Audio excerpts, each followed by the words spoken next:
नमस्कार, स्वागत है आपका बिहार समाचार में। तेजस्वी यादव और मुख्यमंत्री नीतीश कुमार जी ने आज बिहार वालों के लिए कई बड़े तोहफे दे दिए हैं। एक तरफ जहां शिक्षक बहाली प्रक्रिया शुरू हो रही है, इसके लिए विज्ञापन निकाला जा रहा है, उसके साथ ही बिहार में कई अन्य योजनाओं को भी स्वीकृति मिल गई है। बिहार के गरीबों और मजदूरों के लिए भी बड़ी खबर है। तो वहीं मनीष कश्यप को भी बड़ी राहत मिल गई है। मनीष कश्यप जल्द ही जेल से रिहा हो रहे हैं। तो आज की बिहार की बड़ी और काम की खबरों पर बात करेंगे। इससे पहले आपसे एक छोटी सी अनुरोध है, कृपया वीडियो को एक प्यारा सा लाइक अवश्य कर दीजिएगा। आपका लाइक करना ही हमारी मेहनत का फल होता है।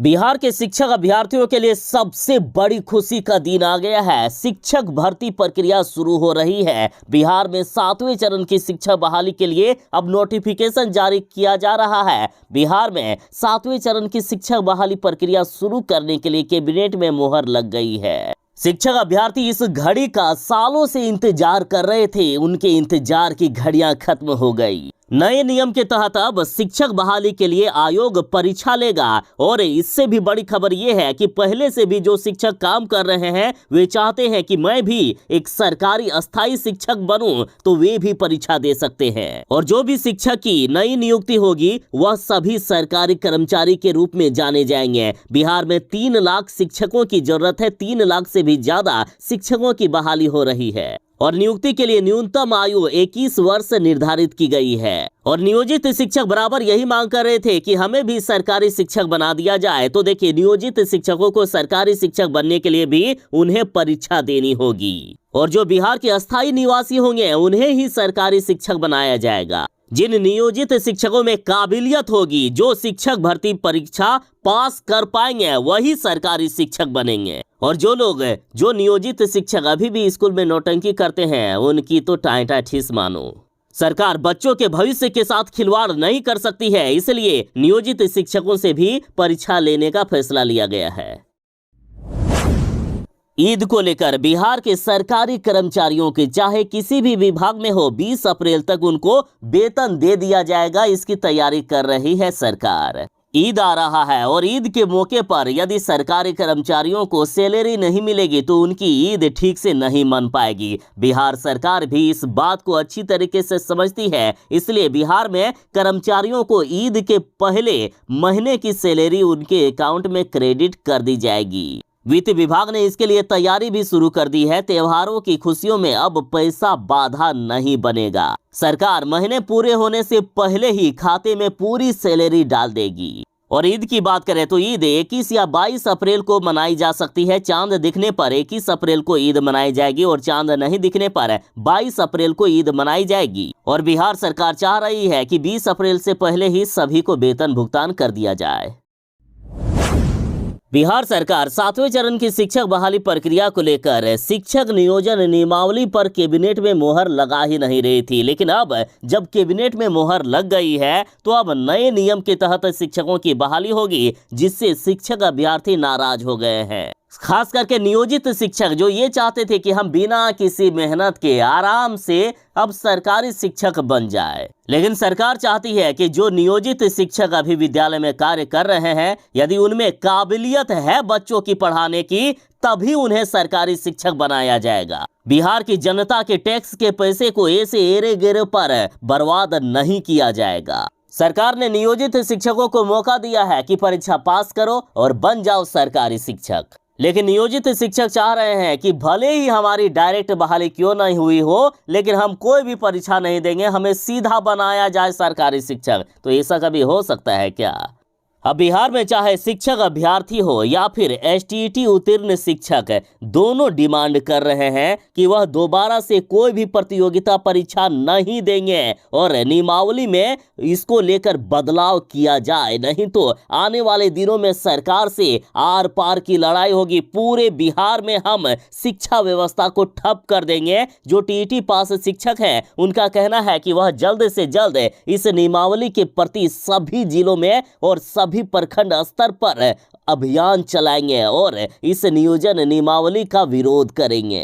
सरकार चाहती है कि शिक्षक अभ्यर्थियों से परीक्षा लिया जाएगा, उसमें वे पास करेंगे तभी उन्हें सरकारी शिक्षक बनाया जाएगा। लेकिन शिक्षक अभ्यर्थी और जो पहले से नियोजित शिक्षक है या फिर टीईटी पास शिक्षक है, सभी यही चाहते हैं कि हमारी डायरेक्ट बहाली कर दी जाए। अब शिक्षक अभ्यर्थी सरकार पर आरोप लगा रहे हैं कि सरकार चाहती ही नहीं है कि शिक्षक बहाली समय पर पूरा हो। सरकार शिक्षक बहाली में विलंब करना चाहती है और इसे लोकसभा चुनाव या फिर अगले विधानसभा चुनाव तक ले जाना चाहती है। लेकिन सरकार ध्यान से सुन ले कि शिक्षक अभ्यर्थी इसे बर्दाश्त नहीं करेंगे।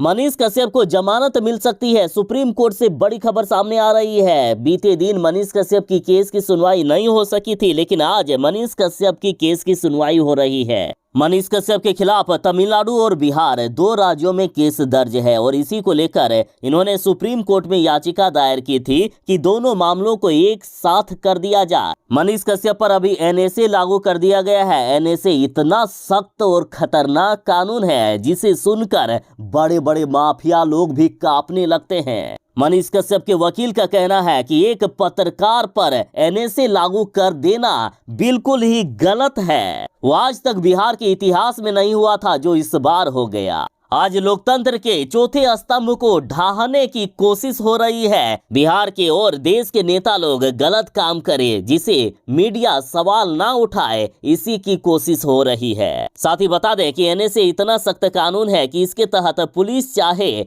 तो बिना किसी आरोप के सिद्ध हुए भी मनीष कश्यप को 12 महीनों तक जेल में रख सकती है। साथ ही इससे पहले भी मनीष कश्यप के मामले में सुनवाई करते हुए जज ने तो साफ कर ही दिया था कि अभी मनीष कश्यप रिमांड पर हैं और कोई भी राहत इस दौरान उन्हें नहीं मिल सकती है। तो वहीं मनीष कश्यप का कहना है कि मुझे तेजस्वी यादव ने फंसाया है, बिहार के नेताओं ने फंसाया है, मैंने कोई भी गलती नहीं की है, मैंने कोई भी गलत वीडियो जारी नहीं किया। तो अब इसमें आपकी क्या राय है? क्या मनीष कश्यप को जमानत मिलनी चाहिए? अपनी राय भी कमेंट में जरूर ही दीजिएगा। साथ ही यदि मनीष कश्यप का समर्थन करते हैं तो वीडियो को लाइक करके समर्थन दें।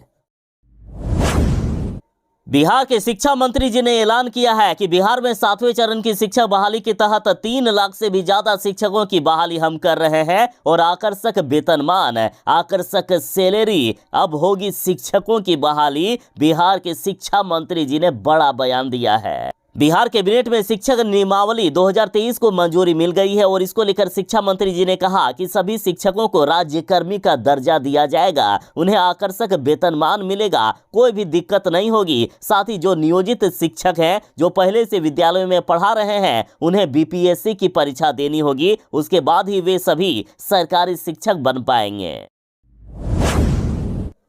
तेजस्वी यादव ने कहा है कि जो कहा है उसे हम करेंगे। 10 लाख सरकारी नौकरी देने का वादा किया है, उसे हम जल्द पूरा करेंगे। और अब शिक्षक बहाली प्रक्रिया को कैबिनेट से मंजूरी मिल गई है। शिक्षक नियोजन नियमावली को तेजस्वी यादव ने मंजूरी दिला दी। राजद ने कहा कि जो कहा है उसे पूरा करेंगे। महागठबंधन सरकार रोजगारों की भरमार। लाखों शिक्षकों की बहाली के बाद मिलेगा शिक्षकों को राज्यकर्मी का भी दर्जा। साथ ही तेजस्वी यादव ने कहा है कि बिहार में अब बहुत ही जल्द लगभग 2,25,000 तथा कुल 3 लाख शिक्षकों की नियुक्ति होगी। शिक्षकों को राज्यकर्मी का दर्जा हम दे रहे हैं, जिसमें से आकर्षक वेतन के साथ सभी सुविधा प्रदान की जाएगी। बिहार के किसानों के लिए बड़ी खुशखबरी है। देखिए, हाल में ही हुए बिहार में भयानक बारिश, आंधी तूफान और ओलावृष्टि के कारण किसानों की फसलें तबाह हो गई थी, लेकिन सरकार किसानों को मुआवजा देगी और इसके लिए किसानों को आवेदन करना होगा। सरकार को बताना होगा कि आखिर उनके कितने नुकसान हुए हैं, उसी के अनुसार सरकार उनकी मदद करेगी। आंधी बारिश व ओलावृष्टि से गया, पूर्वी चंपारण, सीतामढ़ी, रोहतास, शिवहर व मुजफ्फरपुर जिलों में फसलों की बड़ी पैमाने पर क्षति हुई थी। इन जिलों के 299 पंचायतों के किसान फसल क्षति राशि के लिए 20 अप्रैल तक आवेदन कर सकते हैं। साथ ही जान लीजिए कि असिंचित फसल के लिए 8500 प्रति हेक्टेयर तथा सिंचित के लिए 22,500 रुपए प्रति हेक्टेयर सरकार की ओर से दिए जाएंगे और ये राशि प्रति किसान अधिकतम 2 हेक्टेयर के लिए दिए जाएंगे। आवेदन करने के लिए आपको state.bihar.gov.in/कृषि/citizen होम पर जाना होगा। वहां से फॉर्म डाउनलोड करें, उसके बाद उसे भरकर जमा करें। बिहार में शिक्षक नियोजन नियमावली पर मुहर लग गई है। जो काबिल स्टूडेंट है, जो काबिल शिक्षक अभ्यर्थी हैं, वे लोग नीतीश सरकार का आभार व्यक्त कर रहे हैं। बिहार सरकार इस बार परीक्षा लेगी, जो परीक्षा में पास होंगे उनको ही शिक्षक बनाया जाएगा।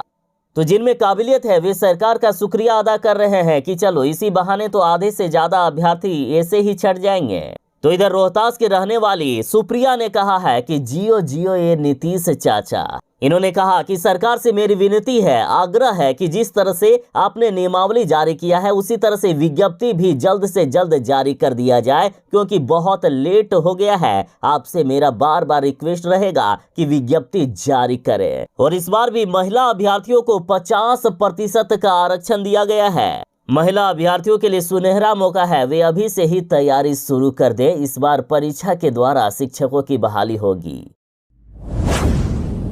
बिहार बोर्ड के मैट्रिक का रिजल्ट आ गया है और अब इंटर में एडमिशन को लेकर बड़ी खबर है। बिहार बोर्ड में इंटर में एडमिशन की तिथि जल्द ही जारी हो रही है। 5488 स्कूल व कॉलेजों में होगा नामांकन। तो आखिर इंटर में एडमिशन के लिए तिथि कब जारी हो सकती है? तो देखिए, बड़ी खबर आ रही है कि एडमिशन के लिए इसी महीने के अंत तक तिथि जारी कर दी जाएगी। यानी कब से कब तक एडमिशन होगा, कब से आप अप्लाई करेंगे, इसकी तिथि बस 10 दिनों के अंदर जारी हो सकती है।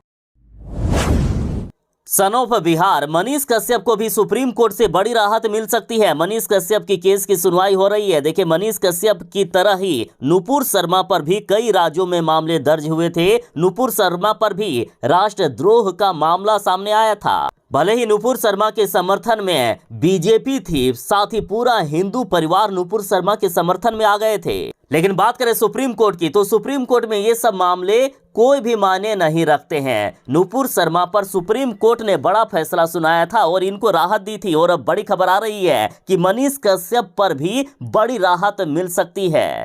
मनीष कश्यप ने याचिका में मांग की है कि अलग अलग राज्यों में दर्ज उनके ऊपर जो केस है उनको एक साथ क्लब कर दिया जाए। मनीष कश्यप का मामला बिल्कुल ही नुपुर शर्मा की केस की तरह ही है। और जमानत की बात करें तो मनीष कश्यप पर अभी एनएसए लागू किया गया है, तब मनीष कश्यप को अभी फिलहाल जमानत नहीं मिलेगी, लेकिन कोर्ट से बड़ी राहत की बात सामने आ रही है।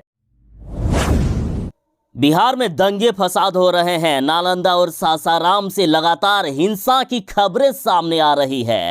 तो नीतीश कुमार की पार्टी जदयू की एमपी ने बड़ा बयान दिया है। इन्होंने साफ साफ कहा है कि जो गलत एक्टिविटी करे उनको सीधा गोली मार देना चाहिए, उनको जीने का कोई हक नहीं है।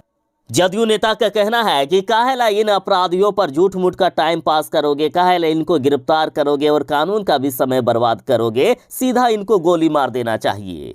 जदयू नेता ने कहा कि दंगाइयों को देखते ही गोली मारो। दरअसल भागलपुर के जदयू सांसद अजय मंडल का एक वीडियो सोशल मीडिया पर वायरल हो रहा है, जिसमें वे गलत अल्टीमेटम को देखते ही गोली मारने की बात कर रहे हैं। हालांकि हम वायरल वीडियो की पुष्टि नहीं करते हैं, लेकिन बड़ी खबर अब तक की सामने आ रही है। ईटीवी भारत की है ये खबर।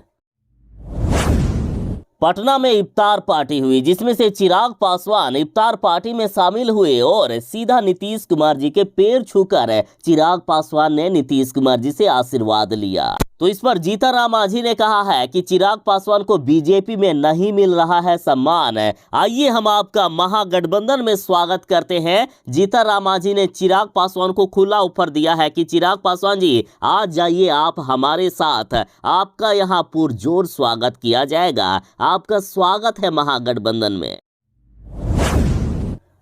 बिहार से प्रशांत किशोर जी का कहना है कि भाजपा सांसद इसलिए कोई काम नहीं करते हैं क्योंकि उनको मोदी के नाम पर तो वोट मिल ही जाएगा। वे निश्चित है कि काम करे या ना करे, मोदी के नाम पर हमें वोट मिल ही जाता है। प्रशांत किशोर ने कहा कि आज सरकार की जवाबदेही खत्म हो गई है। सरकार को समझ में आ गया है कि वे चाहे कुछ करे या ना करे, लोग उनको ही वोट करते रहेंगे और जनता इस बात को समझ नहीं पा रही है। लोकतंत्र में 5 वर्ष का नियम इसलिए बना है ताकि जो नेता वोट लेकर आए वे कुछ ना कुछ काम करे। ये लोग बिल्कुल ही निश्चित हो गए हैं कि मोदी के नाम पर तो हमें वोट मिल ही जाएगा। इन्होंने उदाहरण देते हुए कहा कि अगर कोई आपको पहले ही बता दे कि आप पढ़ो या ना पढ़ो, आपको परीक्षा में 90% तक रिजल्ट आ ही जाएगा, तो क्या आपका पढ़ने में मन लगेगा? बिहार में शिक्षक नियोजन नियमावली पर मोहर लग गई है। अब बिहार के शिक्षकों को परीक्षा देनी होगी, परीक्षा पास करनी होगी, तभी वे शिक्षक बन पाएंगे। डायरेक्ट बहाली इस बार से हटा दी गई है। तो इस पर शिक्षक अभ्यर्थी आंदोलन करने लगे हैं। शिक्षक अभ्यर्थी लगातार सरकार के खिलाफ आग उगलने लगे हैं। और इसी बीच सुशील कुमार मोदी जी ने कहा है कि शिक्षक अभ्यर्थियों को फिर से ठगा जा रहा है। टीटी और एसटीटी पास को भी देनी होगी एक और परीक्षा, तभी वे बन पाएंगे शिक्षक। सुशील कुमार मोदी ने कहा है कि 2019 टीटी और एसटीटी उत्तीर्ण अभ्यर्थियों को भी एक और परीक्षा देनी होगी। नियोजित शिक्षकों को भी सरकारी कर्मी बनने के लिए भी परीक्षा देनी होगी। इतना भद्दा मजाक शिक्षक अभ्यर्थियों के साथ कृपया मत कीजिए नीतीश कुमार जी। सुशील मोदी ने कहा कि यदि आज बीजेपी की सरकार होती बिहार में तो ऐसा कभी भी नहीं होता। बिहार सरकार ने बड़ा फैसला ले लिया है। बिहार के सरकारी कर्मचारियों के लिए बड़ी खुशखबरी है। 42% तक महंगाई भत्ता बढ़ा दिया गया। नीतीश कैबिनेट में बड़ा फैसला कर लिया गया है। सरकार ने महंगाई भत्ता बढ़ाने के मामले को भी स्वीकृति दे दी है। अब महंगाई भत्ता को 38% से बढ़ाकर 42% कर दी गई है। अब डीए पर बिहार सरकार 1690 करोड़ की राशि खर्च करेगी।